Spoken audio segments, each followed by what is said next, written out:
प्रदेश कांग्रेस अध्यक्ष जीतू पटवारी आज उज्जैन आए। इस दौरान उन्होंने महू में आयोजित पार्टी के कार्यक्रम को लेकर बैठक ली और तैयारियों की समीक्षा की।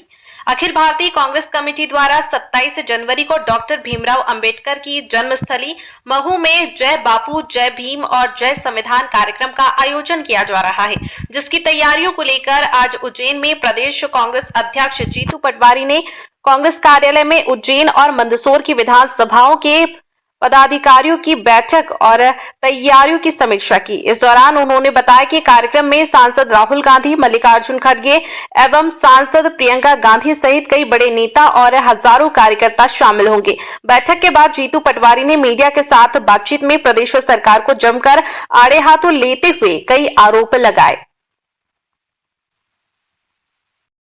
ऐसा है, आज उज्जैन की 3 विधानसभा और मंदसौर की 4 विधानसभाओं की मीटिंग है। लगातार भारतीय जनता पार्टी संविधान का अपमान करती है, आरक्षण पे सवाल उठाती है। जो मोहन भागवत जी ने 3 दिन पहले अपना बयान दिया और ये कहा कि देश की आज़ादी 1947 में नहीं मिली थी, ये उन शहीद स्वतंत्रता संग्राम सेनानियों का जिनने देश के लिए शहादत दी, उनका अपमान है। राहुल गांधी जी ने कल इस मुद्दे को लेकर पूरे देश में जिस तरीके का एक मैसेज दिया कि आखिर इस देश को संविधान से चलाना है या तानाशाही ताकतों के हिसाब से चलाना है, अलोकतांत्रिक चलाना है। तो देश आज़ाद 1947 में हुआ, देश का संविधान 1950 में बना। देश का संविधान के अनुरूप इस देश में सर्वधर्म समभाव की भावना जगी। मोहन भागवत जी उसको भी चुनौती देते हैं। तो मैं मानता हूँ कि यही लड़ाई है। एक तरफ विचारधारा है जो प्रेम प्यार मोहब्बत की है, भगवान राम कृष्ण की है, पैगंबर गुरु नानक देव जी और हमारे गौतम बुद्ध की है। दूसरी तरफ भारतीय जनता पार्टी की कट्टरता की विचारधारा, इसके बीच में लड़ाई है। मैं मानता हूँ इसको लेकर महू में आयोजन हो रहा है, जिसमें जय बापू, जय भीम, जय संविधान, ये भावना देश के आम नागरिक को देश से प्रेम होना चाहिए, संविधान से प्रेम होना चाहिए। अपने अपने धर्म की जय हो पर संविधान की भी जय हो, ये भावना इस देश में जब तक नहीं बनेगी, मैं मानता हूँ ये देश सैकड़ों लाखों साल तक जो इसकी प्राचीन इतिहास है उसको हम दोहरा नहीं पाएंगे। तो फिर से राहुल जी आ रहे हैं 27 तारीख को महू, हमारे खड़गे जी आ रहे हैं, प्रियंका जी, सारे CWC के मेंबर आ रहे हैं। पूरे प्रदेश में सारे नेता उस कार्यक्रम की तैयारी कर रहे हैं। सारे हमारे संभागीय हमने इसके लिए प्रभारी बनाए गए सीनियर नेताओं को। और मैं उज्जैन की जनता को भी आह्वान करने आया हूं कि आप सबको भी प्रार्थना करने आया हूं, कार्यकर्ताओं को जो संविधान से प्यार करता है वो आमंत्रित है उज्जैन महू 27 तारीख को, बाबा साहब अम्बेडकर की जन्मस्थली। इसके लिए मैं आज मेरा आने का औचित्य बना है।